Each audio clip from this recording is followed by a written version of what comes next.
I'm Bily Foster and I'm that iPad guy. Called that because I've almost always got an iPad with me, and in some cases, two. Today we're talking about Apple's iPhone event.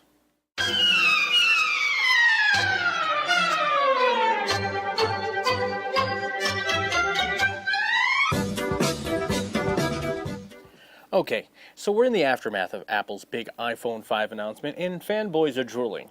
I, on the other hand, am tepid over the whole situation. Sure, I think it's great that they increased the size to 4 inches, and we all knew that a new dock connector was coming eventually, but this was more of an evolutionary upgrade over the revolutionary one that everyone was expecting.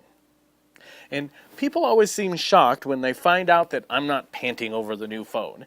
Again, I'm impressed, and I generally hold out for every other phone. I'm a realist, and I understand that Apple only loves me as much as my wallet allows them to.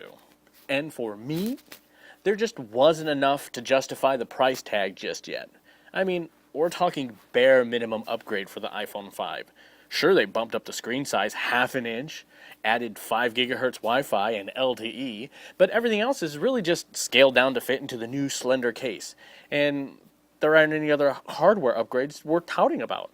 Maybe the sapphire lens cover for the camera, but no new Siri-type feature that really suggests that you have to upgrade. Yes, it is a great feat of engineering. Don't get me wrong, I'm not downplaying that. For them to stretch this out and slim it down and make things smaller, that's amazing. The change in form factor made it the perfect time for them to change the dock connector. Since case makers had to change the design anyway, now was the time to cut loose the older legacy features and push forward into the future. My problem?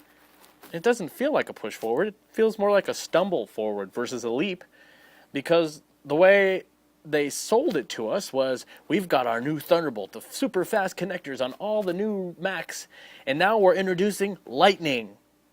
But it's just a connector. Ultimately, it's the same thing as the 30-pin connector, just stripped down to its core features. The only added benefit is a smaller reversible connector. You're not getting any speed improvement yet. And I say yet because I'm hoping that they'll announce a Lightning to Thunderbolt cable that will give us some of the high-speed backups and syncing that I'm hoping for. But I have a sinking feeling that they're going to hold out until the iPhone 5S, so I am too. Also missing was the iPad mini that everyone was clamoring about.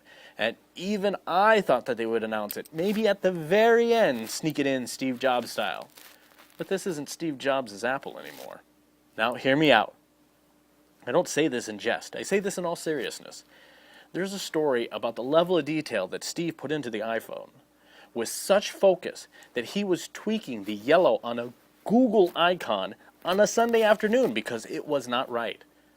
And now the new icon for Maps has an obvious mistake that was even pointed out to them months ago. And this is supposed to be their new and better Maps. They're starting out on the wrong foot. Also, there used to be an air of secrecy when it came to Apple. And this is where I get my Monday morning quarterbacking confirming that there wasn't going to be an iPad mini, at least not until next year.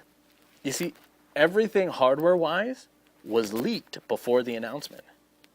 The only thing that we were really surprised with was the addition of the 5 gigahertz and the polish of the actual finished device. Dock connector, leaked. Screen size, leaked. Body style, leaked. LTE, leaked.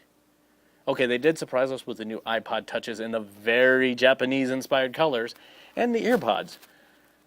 But if I didn't already have a spare iPhone 4 that I'm using as a digital camera, I might have considered the new iPod Touch to use.